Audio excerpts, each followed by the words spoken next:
Hello guys, it's me, Arian. And today we'll be not playing. Today is part 2 of what if Deku had Ink Sand's powers. So we last left off after the. We last left off when the hero versus villains training was about to start. And basically, Deku's hero costume is basically what you see here, what Ink Sans is wearing, minus the blue little coat thing that he has around his waist. Yeah, he doesn't have that. He has the vials, he has the pencils, he has like basically everything that Ink Sans is wearing here. I just thought of it because I'm too lazy to come up with a design. Of course, yes, I am jumping into this straight away. No, and not really much planned out. So yeah. Of course, Ink Sans and not Ink Sans, sorry. Just Deku and Uraraka would be on the same team, while the other team would be Team A would be Izuku and Uraraka. Team D would be Bakugo and Kara. Ida's on another team. I don't know. Really, maybe Ida will be with Momo. So yeah, because all the other matches after the first Deku versus Deku, you know what I mean, like the fight Deku's in is like all the other matches except the one that Deku is in is still the same. So yeah, I have to go over those. Okay, so Deku and Uraraka are waiting outside the building for Bakugo and Kara to hide the bomb, and they basically have a little chat.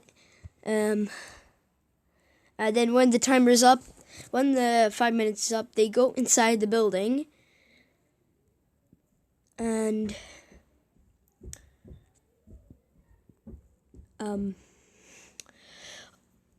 they basically would be walking, trying to get through the maze or something. I don't really know. They're trying to get through the maze, walking up multiple stairs. When Bakugo jumps out of a corner and tries to send an explosion at Uraraka, but Deku takes out his paintbrush and creates a solid wall made out of ink that completely nullifies, stops Bakugo's explosion from getting to them, and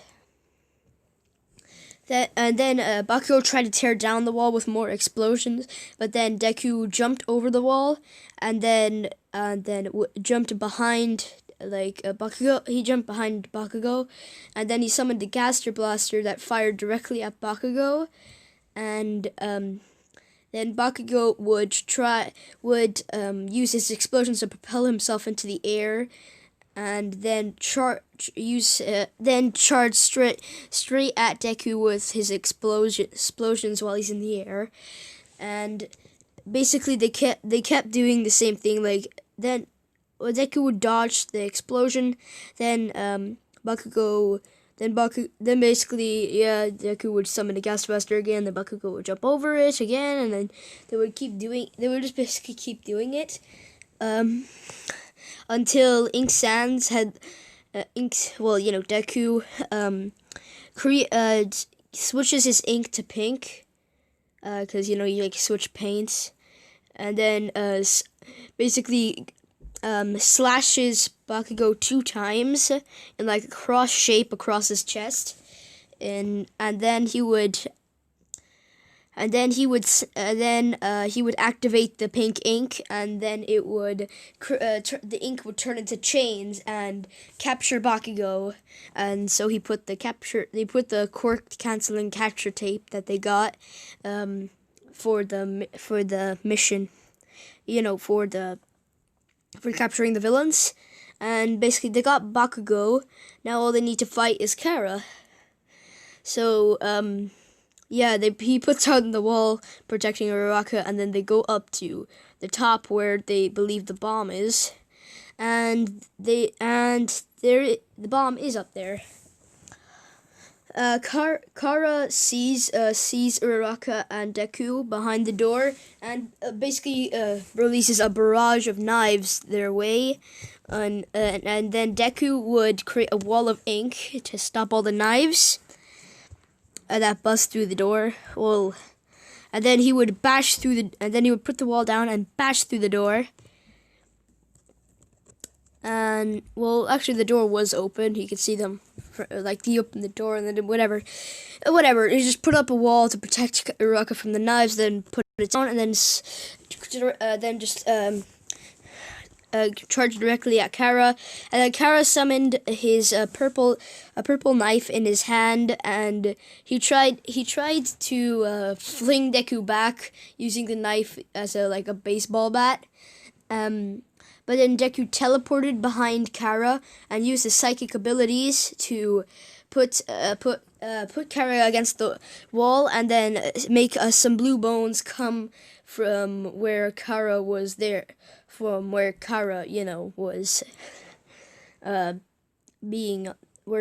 where he was on the wall. He would summon some blue bones.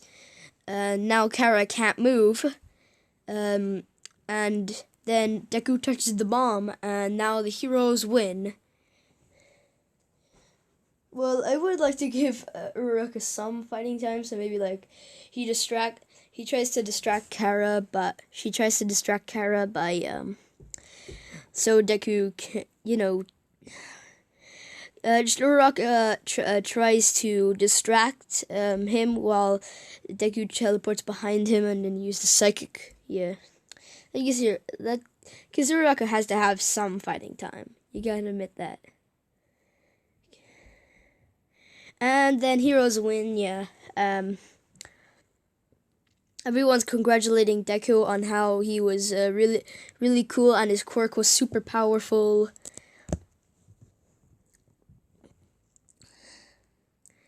And yeah, all the other matches went like in canon, except for Ida and Momo. They actually end up winning.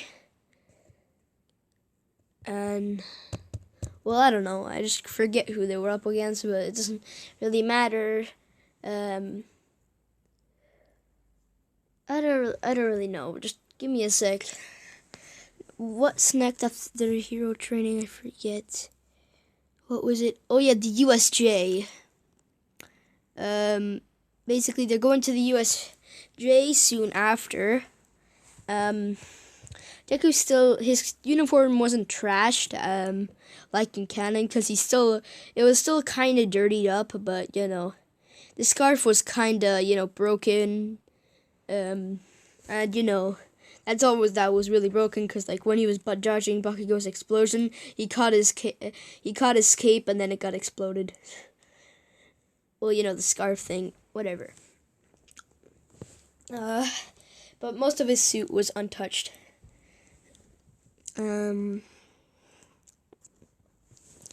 So yeah, then Kara congratulates Deku on the hero training, on how he wants to learn some things from Deku now that they've seen now that they've actually battled each other, because they never battled each other in primary school. They were mostly just friends. They were just best friends. They never really battled each other. and they couldn't go do it in middle school because they never went to the same middle schools, and they never really seen each other until they went to UA. So of course they never sparred, so he doesn't know how strong Deku is, apart from that one time where, Deku saved him from Bakugo. Yeah, that stuff. But anyways, back to the USJ. Well, they're going to the USJ. They arrive there, and they talk to 13. And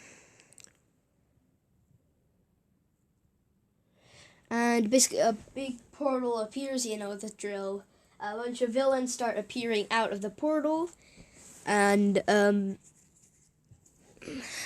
Aizawa goes down to fight the villains while the rest have to stay up there. And then a Nomu crawls out of the portal as well. Not crawls out, but just walks out the portal, and everything is kind of this. Everything's the same. Deku's at the top though. This time, well, actually, no, he's still in where the bottom was. They all get warped away. 13 is nearly killed. Well, 13 takes a lot of damage. And Deku sent to the boat zone with Suyu and Kara, because Mineta's not in this story because Kara took his place. But he's not pervy, he's not like Mineta. He's just, taking Mineta's place. He's very, Kara's actually a pretty nice guy, although he kind of be sinister sometimes.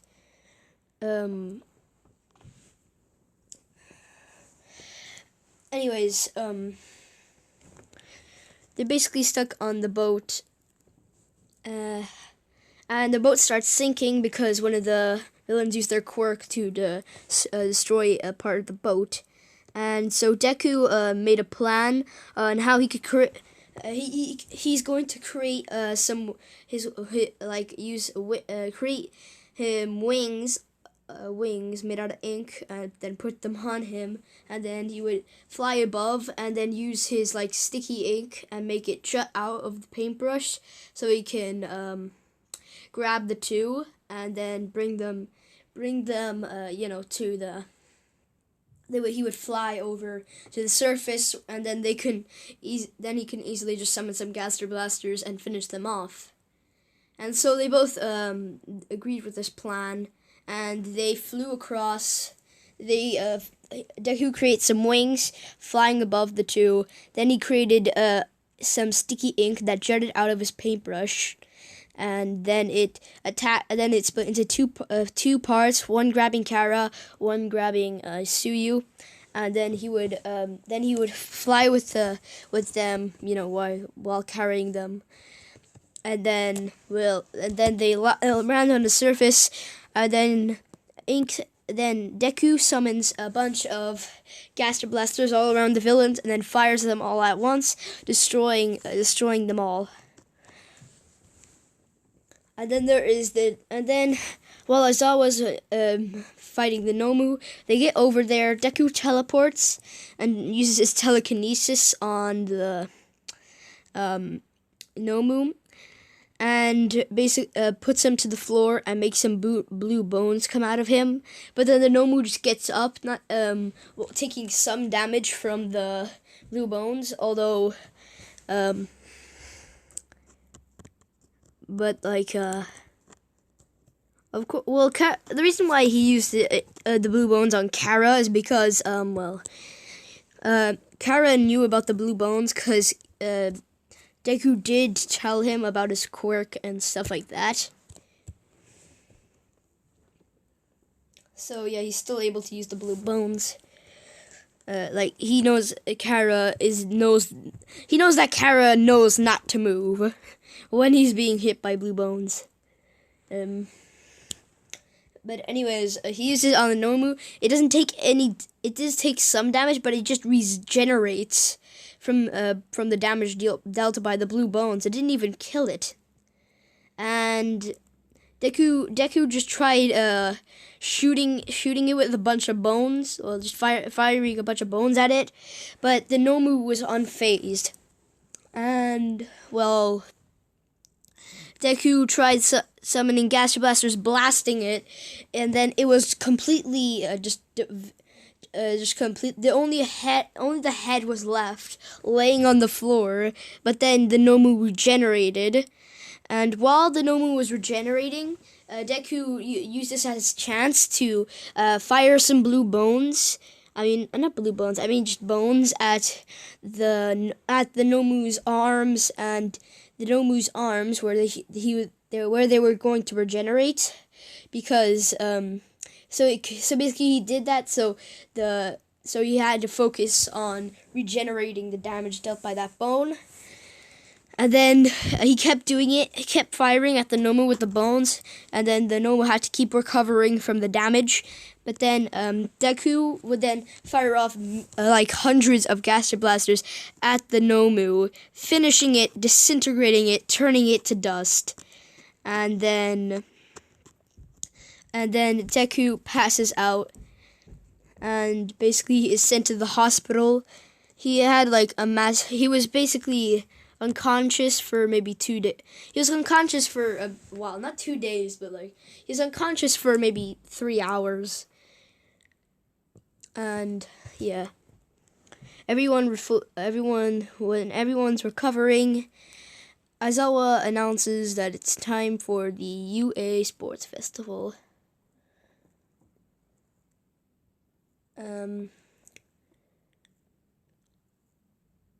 So yeah, the UA Sports Festival. Just give me a sec here. For the 2 months of training, Deku mostly focuses on how to use his sticky ink better, on like how to use it to swing around like Spider-Man, like making it jut out of the paintbrush, then like using it to attach to something, then swinging with it. Basically, he's trying to learn how to be Spider-Man with a paintbrush.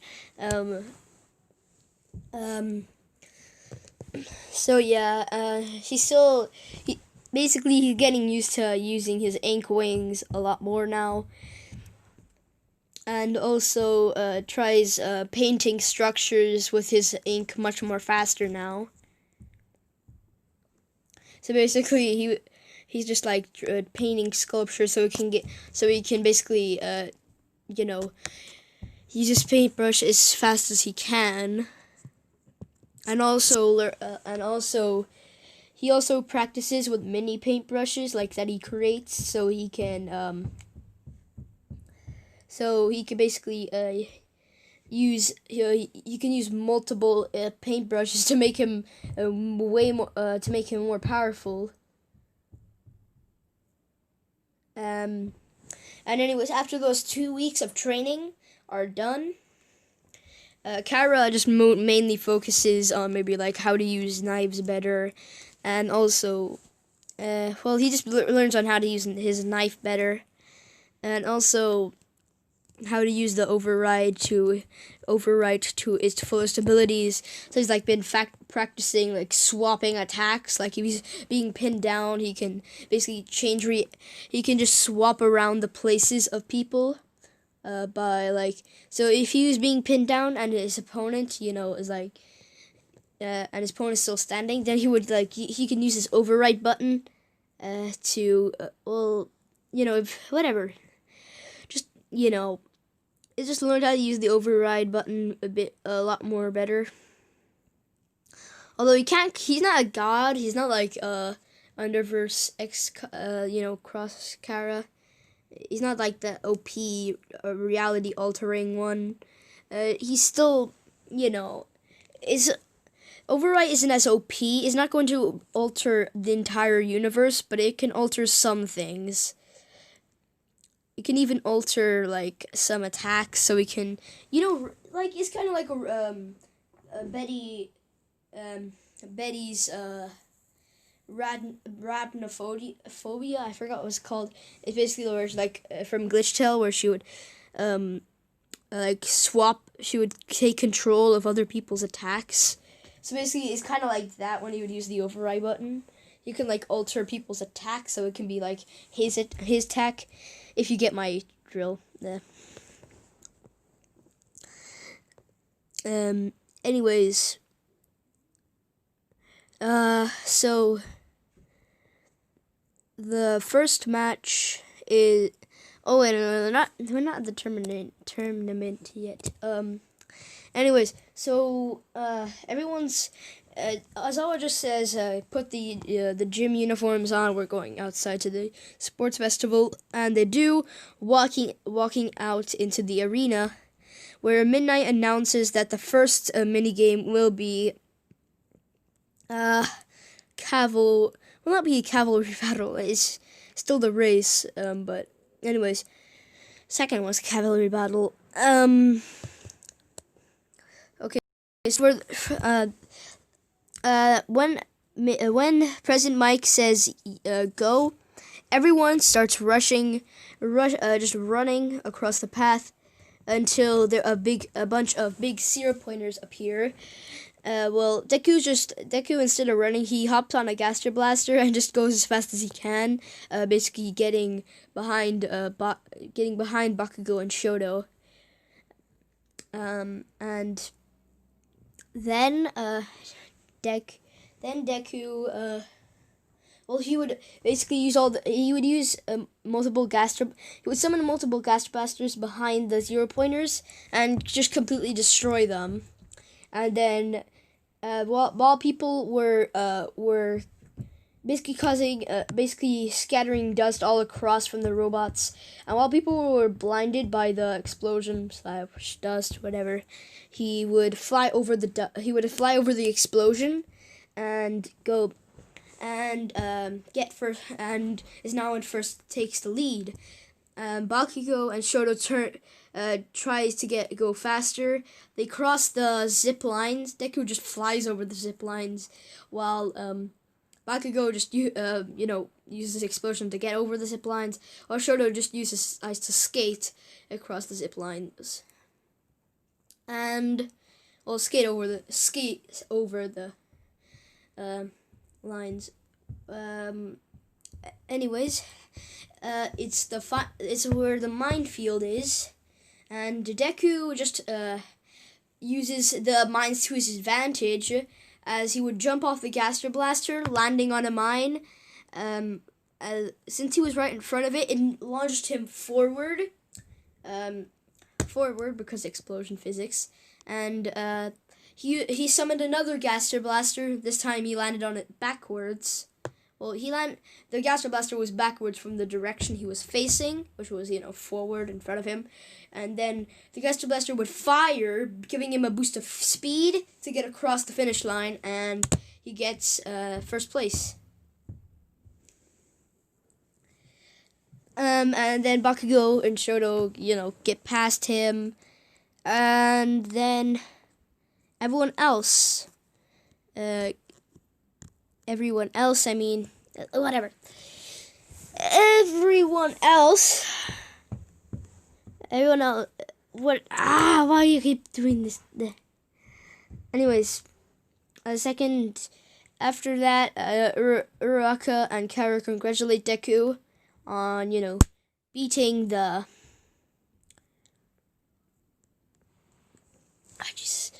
On getting first place in the. In the race. Deku is a bit flustered because the rock is so close. And then yeah.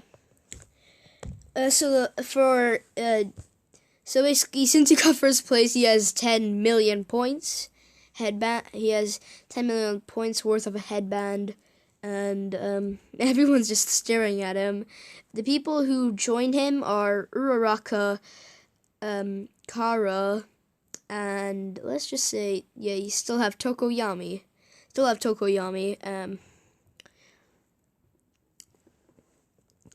Basically, Tokoyami would be the shield. Well, Dark Shadow will be the shield. Kara would be the offensive attacker, and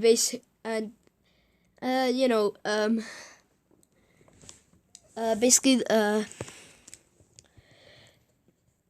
Uraraka would be more of a support type. And so would Deku. And yeah. So the match starts. Everyone's running towards Deku and his team, and so Deku creates a big barrier around himself. Creates a big ink barrier around his team, and basically everyone tries to break through, but they can't. That's when he summons Gaster Blasters aimed at the ground. And then he would fire them, and then everyone would be launched into the air. Three teams would be launched into the everyone who was around, maybe like 6 teams were launched into the air, and then Deku would teleport him and his team up to there, and then he would teleport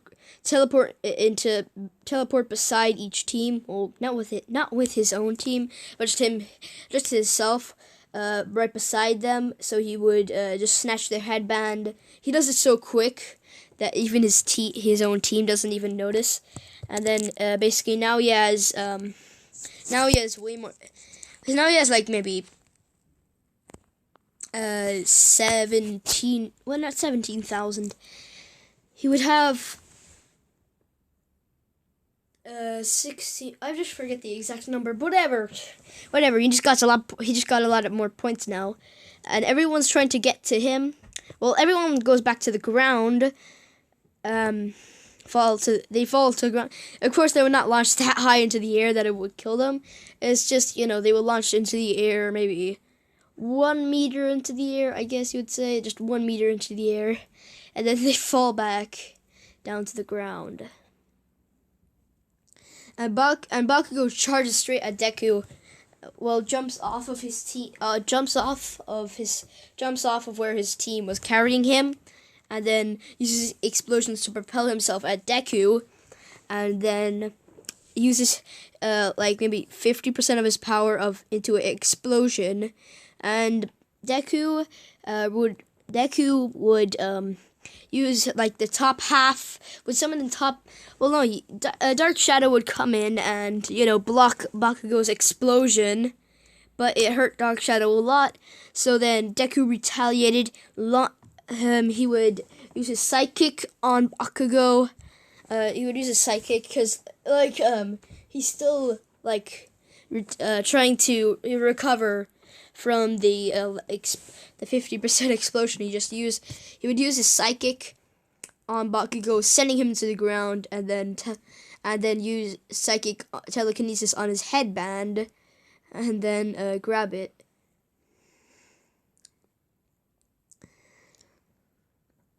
Yeah, and then basically it's just a few minutes of Deku using telekinesis on headbands, and dodging team.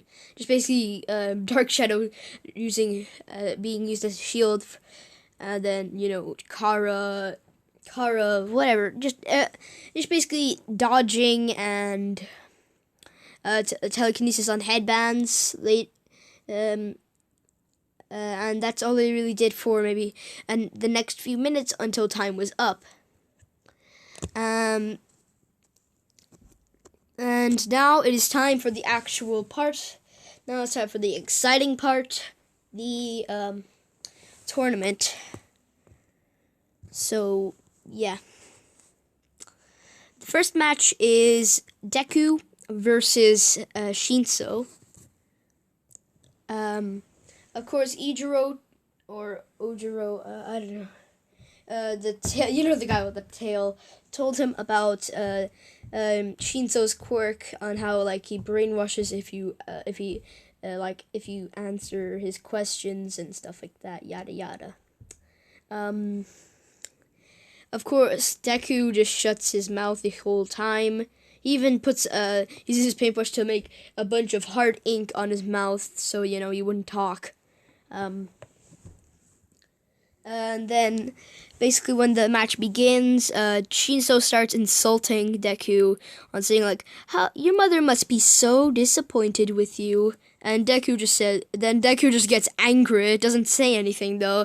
Summons 5 Gaster Blasters around Shinso, and then they're aimed at the ground, and then he would fire them, launching Shinso into the air, and then going teleporting up above Shinso. Well, maybe just a few centimeters above Shinso or whatever. And then he would summon a blue bone that goes right through his chest and knocks him into the ground. Now Deku just tells him if you move, then it goes through maybe it wouldn't. It just goes through his chest. It wouldn't go through his the upper part of his chest. It just goes through the middle. It would just go through the lower part of his chest. You know where his belly button is. And he tells him if you're basically pinned to the ground now, and if you move, then then you'll actually feel the pain of the blue bone. And then now Shinso's pinned, so Deku wins the match. On to all the other matches remain to canon, except just give me a sec. I need to go back to the bathroom. Okay, so I forgot the next 2 matches of the tournament, but I just watched go scrolling through a YouTube video to see all the tournament fights and My Hero Academia. So next is Sero versus Todoroki. That's basically goes the same with Todoroki winning. And for the third match, Ida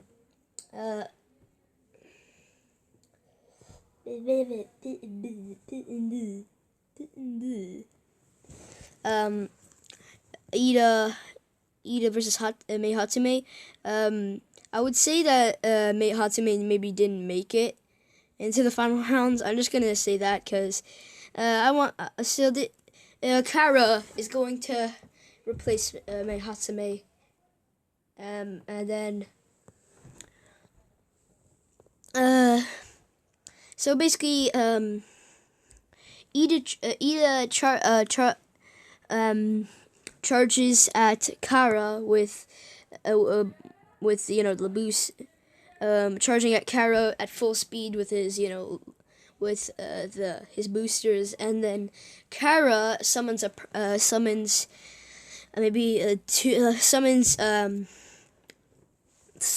just summons maybe 10 knives around his head.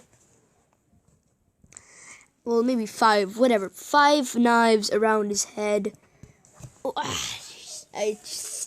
Okay, 6. He has 6 knives around his head. Then he fires them. At where at Ida. Of course, he's not doing it to hurt the guy. I mean, they're knives. They're going to definitely hurt him. But he uses them in the spots where it's going to catch his clothing, and then catch his clothing. So basically, Ida dodges all the knives. So Kara gets his purple knife, and then just runs at Ida, and then Ida. Sorry about that. Ida expects Kara to attack from the front, but then Kara. So Ida's going in for the sideward kick, but then Kara jumps over Ida, landing behind him, and then uses his knife as a baseball bat as hard as with all of his might to knock Ida out of the ring, and it does knock Ida out of the ring, and yeah, Ida's kind of embarrassed because he was caught since he was caught off guard by such a simple trick.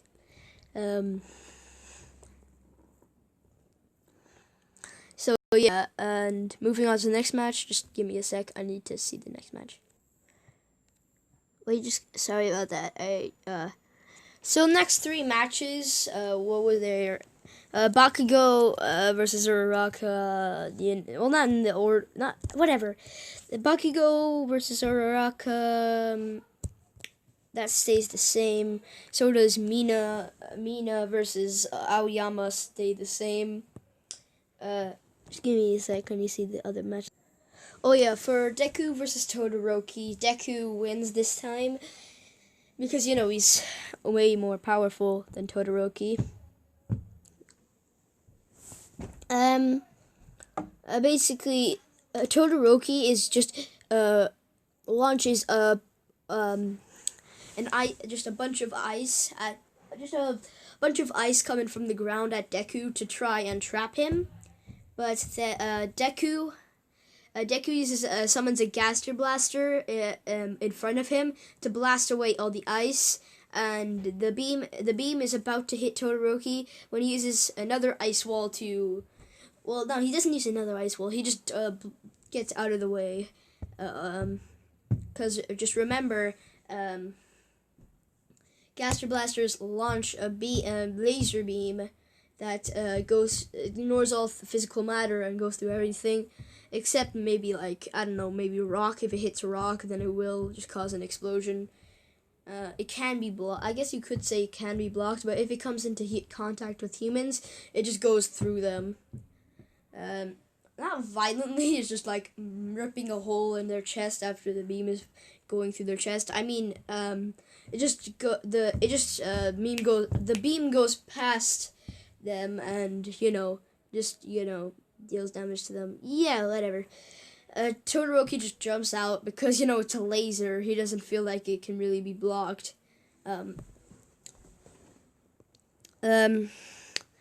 So Deku summons some bones. Summons gigantic blue bones all around Todoroki. So he's trapped in one small area. But then Todoroki uses Deku jumps over all the blue bones and then is falling with his pink paint. With his paintbrush with pink paint, trying to slash Todoroki like maybe 2 times or 3 times, so he can make it get him pinned. And Todoroki summons an ice wall, but then Deku just uses a Gaster Blaster. He jumps on while he's falling. He jumps on a Gaster. Sorry, my sister is here. Deku just jumps on a Gaster Blaster and then uses a laser beam on the Gaster Blaster uses the Gaster Blaster on the ice wall to destroy it, and it goes it nearly hits Shoto, but Shoto dodges it. And then Deku jumps down from the Gaster Blaster and then slashes Todoroki 2 times with his ink. Because remember, you can use his paintbrush very fast now. And then activates the pink ink, which makes Todoroki wrapped in chains. Because he used the pink ink on him 2 times across, 2 lines across the straight of his chest, across his chest, and then so yeah, the match is nearly Deku thinks that he's lost. Can I talk? Can I talk? Can I talk? Deku puts down all the bones, showing that he's won. But then, and Deku. Can I talk? Huh? So it not take that long actually. It's for no reason to go. I know. You want me to play Roblox? I know. But anyways, Todoroki. Well, before Midnight says that the match is over. Deku says, "You should understand that it's not his quirk. It's yours. And basically Todoroki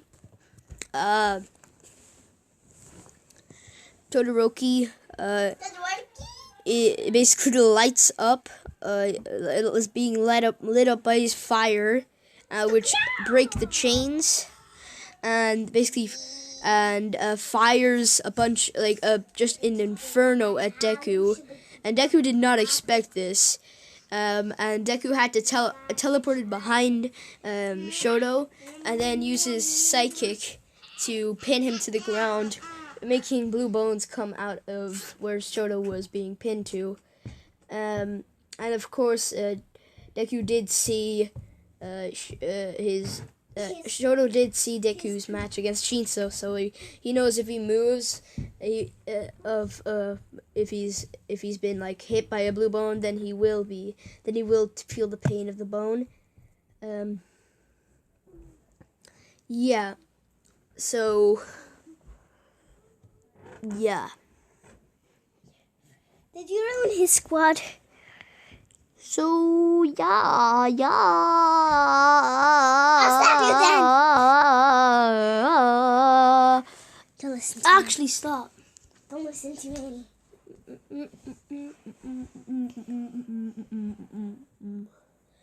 But anyways,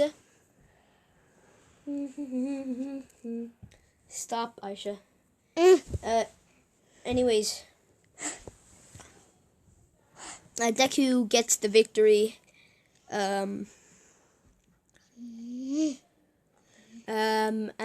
yeah, that's where I'm going to leave this video off today. Sorry about also the comments being turned off on the past past two what ifs. Yeah, I didn't. It's probably because I didn't set an age rating for them. I don't know. Just I thought I'm sorry about that. I saw one of you complaining about it, and I'll see you guys next time. Which will probably be tomorrow. Maybe, I don't know. Tomorrow I'm probably gonna make part 2 of what if Deku was Geno-sans. Geno-sans. Bye. So yeah, bye. Bye.